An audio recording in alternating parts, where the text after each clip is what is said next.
And welcome to the Fromer Travel Show. I'm your host, Pauline Fromer. I don't know if you know the comedian Tig Notaro. She has a really interesting talk show in which she doesn't know who very well known people are. And so she asks them a lot of questions to try and figure out who they are. I know who my next guest is. He is Peter Miller. He has a wonderful show on Discovery called Uncharted Waters. But I am so far from a person who has ever really fished that I feel like I'm going into this interview like Tig Notaro. I'm going to ask him probably a lot of dumb questions. Peter, welcome to the Fromer Travel Show. I hope you don't mind if I pepper you with idiocy. Well, I'm right back at you. I've been known to pepper people with the same, but thank you for having me, Paulina. I've always been a fan of what you've done, and I'm excited to be here. Well, thank you. I'm excited to have you. I've watched a couple of episodes. They're very exciting, but somehow I feel like, well, let's start with your resume. You are the three-time world sailfish champion. What is sailfish? Well, a sailfish is a species of billfish, and there's 9 of them throughout the planet, the world, and it's, if you catch all 9, they all have pointy noses, big bills on their noses, and a sailfish happens to have a sail. So there's a group where you can catch 9 of them, and you get what's called a royal billfish slam, and you become one of very few people in the world that have done it, and I'm 1 Huh. fish away because you have to get them in the Pacific and the Atlantic, and you have to do a lot of traveling to get it done. So the sailfish is my go-to fish. It's where I've, cut my teeth and won all these, tournaments throughout the years and podium appearances, like 135 times with my team, Wow. It's all about the team, by the way. It's never, that guy, he did it all. It's all about teamwork, and, that makes the dream work. Well, what is the team? Who helps you and how do they help you? Well, you have a captain, you have an engineer, depending on the type of boat you have, because you have a lot of things that can go wrong with filters and generators and engines and bearings and all electrical issues and panels burn out. Sometimes when I make breakfast in the morning, I'll have my toaster, my coffee maker, my wife turns on the tea maker, and it's all the same outlet, and the breaker blows. So those are little things that happen in a house, but when it happens on a boat, it really shuts you down because you need a lot of these things to function. Your bait wells, your air conditioning, the head, which is the toilet, which we call them both. So we have the captain, engineer, we have a lookout guy up in the tower, we have 2 mates, and then we usually have about 2 to 4 anglers, myself and my good friend Kit Toomey that I started fishing with in college at University of Miami in 1987 or so. And we started winning tournaments way back then, but that's kind of what it takes to be very efficient. However, you can do it with just 4 people on a simple, center console boat and get it done. But it's nice to have, the support of the big guys and the guys that really know what they're doing. Right, right. And so you have 2 anglers on these teams. How does that work? Are you both holding the same rod? And how much do the sailfish weigh? Well, typically we have what's called a rocket launcher. It sounds intense, but it's really just a piece of teak with varnish on it with 6 rod holders. And then when we fish for sailfish, we kite fish. So we actually suspend a kite up in the air, and we suspend 3 baits from one kite, 3 baits for another kite. So they're live baits dangling through clips.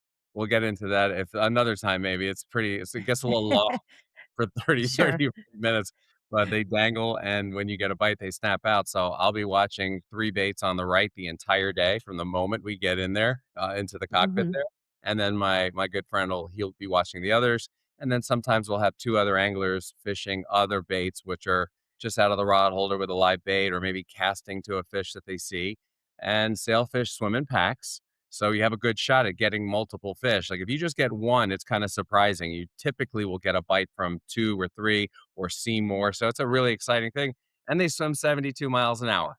So, when you have a fish Wow. that's fished in the ocean and it's in the air the whole time, jumping and racing, it's really, really exciting. Well, that's what I got from your show. I mean, not only do you have like this pulsing music as you're trying to catch the fish, every once in a while you say, it's been 2 hours, it's been 3 hours. And I think, my goodness, all this time reeling in a fish. can non-athletes do this type of activity? It really felt so, specialized or so, I don't know, it seemed to take such great skill, and yet I know a lot of people who do go out on vacation and try to fish for the big fish. So, w w ha what's the difference between what you do and what a vacationer could do? Well, I think it's, kinda like when you say athlete, it's more like the muscle memory that you it's kinda like, the saying "old man strength," like the kid's dad is like, he'll take on the whole neighborhood with old man strength. It's kind of like that. Like, when I bring a football player out, an NFL guy, they can outrun me, out-tackle me, out-jump me, do all those things and not be winded. I would snap in half if I jumped over somebody and landed wrong on my foot, So, I can fight a fish for hours and hours. I can catch 20 sailfish in a day. A lot of these guys have these big muscles, and they get lactic acid in there, and they call it quits after one 25-pound tuna, and they're Huh, done. You'll see my shows where I'll catch a tuna, it's 900 pounds, and it takes me a couple hours, 2 hours, 45 minutes. Another fish took me about 2.5 hours. So a lot of times we want to show the fish on TV. So it's one thing to catch it, but then to bring it next to the boat and kind of have it slightly subdued to get some nice shots with it, that takes usually a lot longer. You can usually touch the leader on a fish, which means it's a legal catch uh-huh. way early on in the fight, maybe in the first hour, but to get it subdued kind of to the boat to be able to take a video and let it go, let it swim off, it takes a little bit longer, like Galapagos, big marlin over there, it's 100 degrees, you're getting sunburnt, you can't Wow. no wind. And then the tuna, up in New Jersey, 2 hours, 45 minutes on a 900 pounder. But I don't get tired from it somehow. I could do it. I did 3 tunas in Cape Cod this past year, from 900, 400 to 600 back to back to back to back. So you Wow, and get used to it. so you say it's a legal catch. Does that mean you're throwing these fish back in the sea to be more ecologically, sound, or do sometimes you keep the fish? I mean, how does it work? Yeah, that's a good question. We release pretty much everything. I released all of my giant tunas. I mean, I Huh. had dreams as a kid that I was gonna, like, hang a giant 900-pound tuna and stand next to it and be like, "Look what I did," but it's really not my thing. I've never kept a marlin. I've caught, uh, you know, probably 3,000 sailfish, probably 1,000 marlin and swordfish, and, you just keep a little bit. So we release pretty much everything unless we're gonna eat it. Like last yesterday, I went out with the family, Father's Day, and we kept just enough to put in the fridge to make ceviche and to Right. make fish fingers for the kids, and that's the way I do it. I don't put stuff in the freezer, so I always look at it that way, like, if you can eat it that day, you can take that, but don't Hmm. don't don't keep taking too much, and, yeah, I believe in conservation and, catch and release on the majority of what I catch. I'd say 95% of what I catch is catch and release. Well, we're gonna go back to the athleticism, but I wanna stay with the environment. Beyond catch and release, what other things can you do as a fisherman, whether you're at your level or an amateur, to be ecologically sound in how you fish? That's a great question. I think, picking up trash, for instance, it sounds very simple, but a friend of mine, Carter Andrews, started a thing where it said one piece a day. So if you're out there and you net one Mylar balloon or you pull in one Mm, bottle of water that's floating out there, if everybody that's out there does that, it makes a big difference. And also, not even throwing the garbage in the water in the first place, which sure.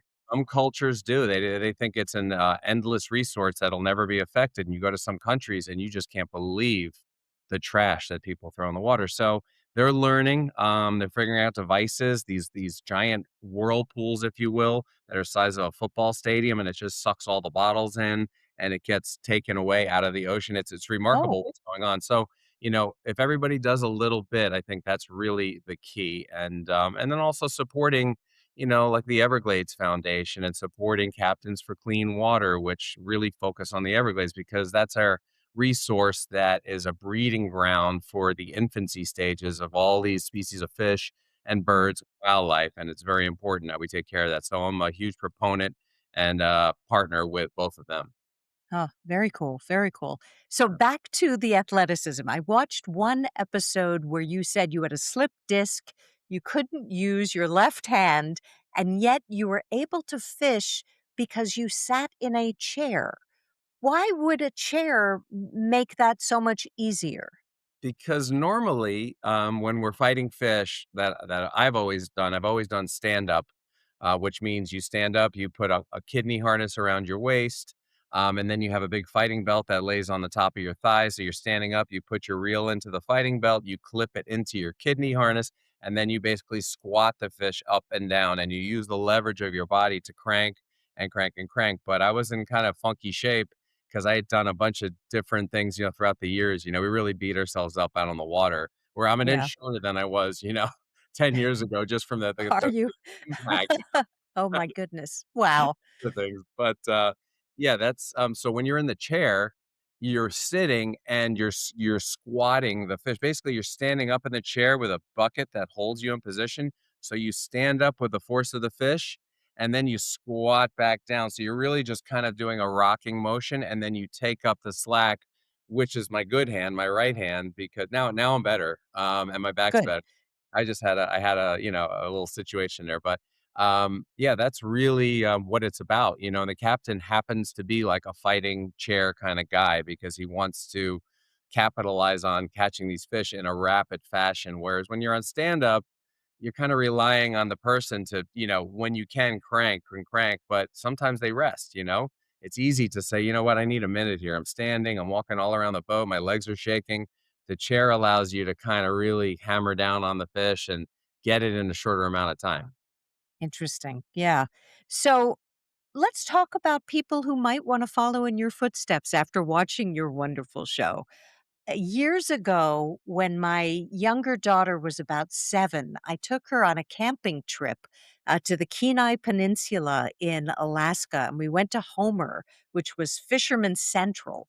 And we met a whole bunch of people who we were camping next to their RVs. We were in a tent. I couldn't set up the tent to save my life. So the whole campground was worried about me and my ability to exist at this campground. And so because of that, I got a lot of free fish. A lot of the fishermen were giving me fish.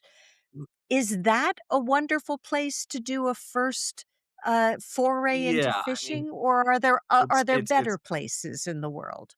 well, I mean, you heard the saying, you teach if you give a man a fish, he eats for the day. If you teach a man a fish, he'll eat for the rest of his life, which is really Right. a great little saying. So it sounds like they were taking good care of you, which fishermen do. We're always Yeah. giving, we're always teaching, we're always first, I don't know what it is, but we're as always helping each other out, which is a really nice thing. Even though we might be angry with each other, we're still like, okay, yeah, you can borrow this and you can have that. It's like little Mm, kids in high school.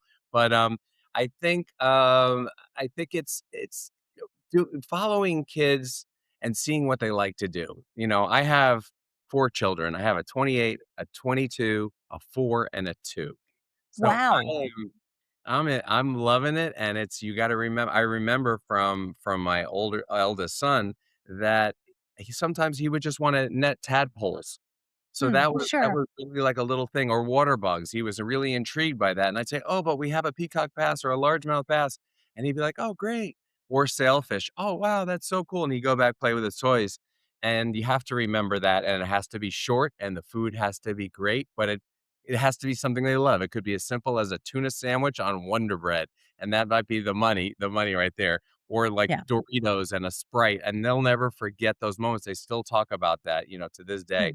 Hmm, So fishing wise, I think it's really important to go out with somebody like a charter captain, pay the money, go for it because you will learn so much. And if you think hmm, by going by yourself, you're going to save that money and you'll be good, it's so much more worth it to hire a professional in the area you go to. You can look on Yelp, you can look on Reddit, you can call around, you can look at their ratings and see, who's good and who's not.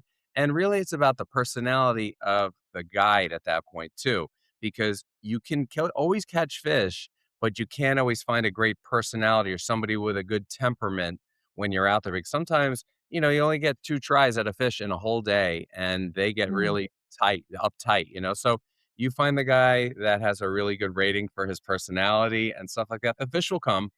But anyway, so you can learn a lot from these guides and then move forward with your own fishing expeditions. So you look for somebody who has good ratings. I know there are certain marketplace sites now just for boats and Oh yeah. captains.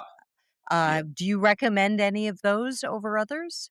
I've been doing stuff with a company called Boat Setter, like you're setting something up, a boat Yes. setter, Mhm. and they've been great. And you can hire boats all over the world, and you can decide what you want to fish for, how big is the boat, how many hours, how many people, do you want them to provide food or not? And they just make it just so easy for you to do that it's just a wonderful setup.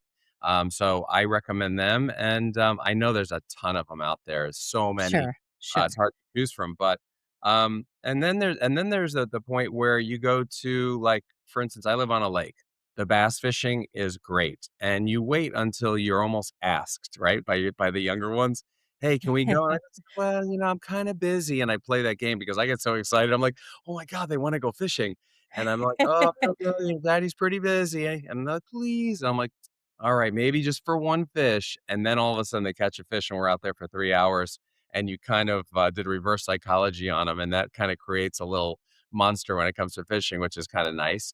Yeah. And then there's trips where you can go somewhere else in the world, like, for instance, Guatemala. It's a short trip Mm. from Miami. They make it very easy to go there. I have friends that own a resort there. It's called Pacific Fins, and they take care of everything. So you pay, you're staying in a great place, all the food you can ever dream of and drinks, and then they take you to the boat in the morning and you catch sailfish and mahi and tunas all day, every day for about 3 days, and it allows you to learn how to catch these fish because you have so many chances because the waters are so rich with, like, sailfish. They call them pez vela in Spanish, and also Mm. marlin and mahi-mahi, which they call dorado, and then the tunas. So it's Right. it's, uh, it's it's pretty cool to go to a place like that.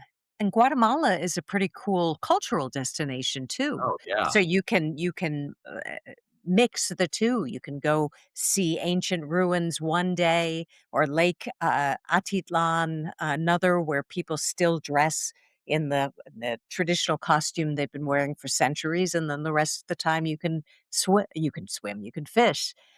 What other destinations do you think have that kind of mix? Because I'm guessing I get seasick on a swing, which is probably why, I'm not a fisherman and I probably will never be one. So my husband grew up on boats. If he and I were to go somewhere where he could go off on the boat and I could do more cultural things during the day, where are some other places that you would recommend? Well, I just did a trip with my wife. We went to Mexico. We flew into Cancun, which I hadn't been there in 30 something years. Hmm, And we stayed in a place called Playa del Carmen, right on the beach. And, sure.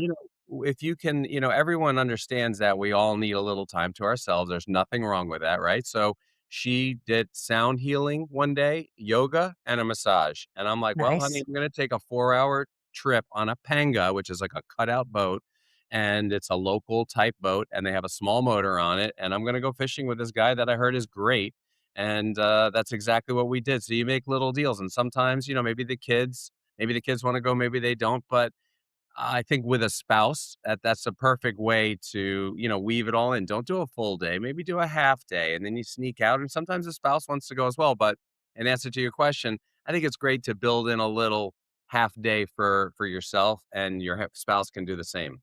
Yeah, absolutely. All right. So, say that you want to go inland. You don't want to do ocean fishing. You want to be in a river or a lake, but you still want to catch a big one. Where do you go? What kind of fish really give a challenge outside of the ocean? Well, I think, you can fish for sturgeon, which is Mm. ridiculous in British Columbia, and, the first time I went there, I had seen the pictures, and we're on a little jet boat in a freshwater river, and, it's called the Fraser River, and I wound up catching, like, a 150-pound sturgeon, then a Wow. 250-pound sturgeon, and then we ended it with a 400-pound sturgeon, and you talk about a battle, and then you can bring this fish over to the beachside and kinda look at it, admire it, let it get its breath back, if you will. Mm. And it's so cool because they're so docile once you've got them. So you can admire this 9-foot long beast, this prehistoric beast that's close to 100 years old. And there's Wow. so many of them in these rivers because nobody keeps them. And you could just catch them all day long. Actually, they just caught a new world record. I heard it was like 1,100 pounds My a goodness. couple weeks ago. Yeah, so I mean, that's really, I mean, that's a super battle. But then you also have, for instance, like I went to Sweden. I was catching a fish called a muskie. That was a lot of fun, on a small boat, and you're catching pretty decent sized fish, and it can be all of them. I mean, there's so I could, it's endless. Yeah, yeah. No, fascinating. So, should people be going for these big catches, or does it make sense for a newbie to be catching the minnows first? And well, maybe not the minnows, the smaller fish, medium size, and then big. Is that the way to build up? Yes, I think that's a very good way to build it up because you need to get your technique down and you want to learn how to, use your body to the best to your abilities and that's really important. It's like a gradual pump up and a fast wind down, gradual pump up and a fast wind down. You never want that rod to go slack. And a lot of people have a tendency to do that. So when you go for that big fish and you start doing the wrong thing, it can go wrong and you really want to get that down and it's a little hard for people. So you gotta take a little bit of time as a captain or the guy that's taking everybody out like I do, and I say, "Look, I'm gonna show you a little something. Hold the rod. I'm gonna pull on the line, and I want you to pull up and then wind down. Pull up nice and Oh, slow, powerfully, and then wind down." And that makes all the difference. And when the fish runs, you let him run. You extend your arms, and that way you don't get lactic acid in your biceps. You're one of your smallest muscles in your body. So when the fish is running and the drag's pulling, they're like, "What do I do? What do I do?" I said, "Just let it go. Relax. There's nothing you can do." So you save your energy when the fish is moving. You could shake it off like climbers. You see climbers shaking their hands to get the lactic mm, acid out. It's the same exact thing. So start small, freshwater, bass fishing, catfish, carp. I mean, that's how I started. And then you can work your way, to bigger fish, bluefish, weeks, trout, sea trout, redfish, and then you can work your way up. And maybe you're happy with that. Some people don't want to go for the giants. They're right. happy with catching something that's doable in 5 minutes and 10 minutes. They don't want to get involved with a 3-hour battle. Sure, sure. Have you ever gone ice fishing? Do you like that? Yes, no, I don't. Too cold, too cold or too Ugh. dull or why? No, it's not dumb. It's just a little cold for me, and it's become they bring their huts and it's like a house and they put it down and they have Yeah. their heater going, the TV's going, the generators are going. They drilled these holes in nice. I mean, it is a really popular thing. I just maybe haven't done it the right way, and I don't know. For me, it's not really my thing, but I do have some sponsors. I have Mercury as a sponsor, and they're in Fond du Lac, Wisconsin. Like, "Peter, we'd really love to see you come up here and do an ice fishing episode." I'm like, "Oh, yeah, I'll do it." And I'm waiting for them to call my bluff because I'm like, "Oh, yeah, yeah, just let me know." Like, please don't come. That's hilarious. All Yeah. right. So before I let you go, um, I wanted to know how many seasons has it been so far? And what is the craziest thing that you ever filmed during a season? Oh, man. I had a show prior to Uncharted Waters called Bass to Billfish on NBC Sports for 100 episodes. Wow. And then I started Uncharted Waters. I wanted to change it up a little bit, make it more like a documentary. So about 9 seasons. It's about it's almost 20 years worth. My So I'm in goodness. Yeah. season 9 right now of Uncharted Waters and had about 10 of Bass to Billfish. Um, Crazy things, boy. I was in the Galapagos Islands, and I've seen a lot of stuff, a lot of injuries, a lot of big fish, a lot of Mhm. things I never could imagine happening. But there was one in particular where our drone, I looked over and we were fishing in the Galapagos, and I looked over and I saw a giant dorsal fin come out of the water, like 5 feet tall. And I said to the guy, I said, "Are there killer whales here?" He goes, "Oh yeah, yeah, they're all over." I'm like, "Oh my god, I just saw a killer." I've never seen a killer whale. So Wow. I said, "Wow, I think I just saw one." He goes, "Oh yeah, I'm sure you did." So I had my camera crew send up the drone and they flew over to it, which was about 2, 3 miles away. And it was an entire pod of like 30 orcas. And Wow. and I didn't know it at the time. And we got the footage and we finished the show and I caught all kinds of marlin. And my editor says to me, as he after he's gone through the footage, he goes, "Oh, man, that was so cool when that orca had that shark in his mouth." I'm like, Oh my "What?" goodness. Yeah. Wow.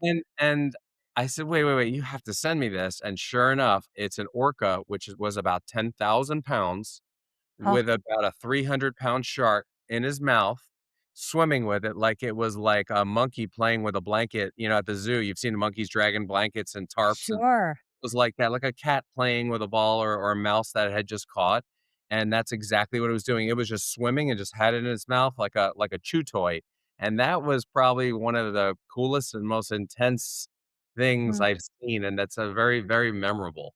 Yeah, yeah, absolutely. You doing a fishing show and you're watching the killer whales doing their Yeah, fishing. right. Yeah, amazing. Did you like their technique? Oh, I really did, yeah, they had a really nice technique, very playful. They look like so docile, and after that, my friends have been sending videos to me of them swimming with killer whales off of Cabo, and they're jumping Wow. in the water, and I said, "Guys, like, don't you think they're gonna maybe, like, take a little nibble to see what you taste like?" And they're like, "Yeah, probably." I'm like, "My god, you guys are crazy." I would never do it, I just don't have the guts, but people do it, and, it's pretty wild. It's really wild to see, nature out there, that was Darwin's, area over there, and you see some really unique things, and it just so happens that I happen to see that there. Wow, very cool, very cool. As is the show. I've been so enjoying watching it. It really Thank it you. it gets your heart rate up. You're watching and the fish is about to get away and it's fascinating. It really was. And you do such a Thank great you. job. Thank Well, you. thank you so much for appearing on the Fromer Travel Show. My pleasure. Thank you for having me. This is great. I'm excited.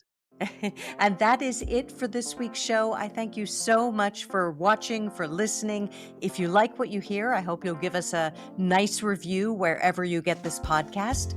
And to those who are traveling, may I wish you a hearty bon voyage. Lazy afternoons in your sweatpants, watching cable.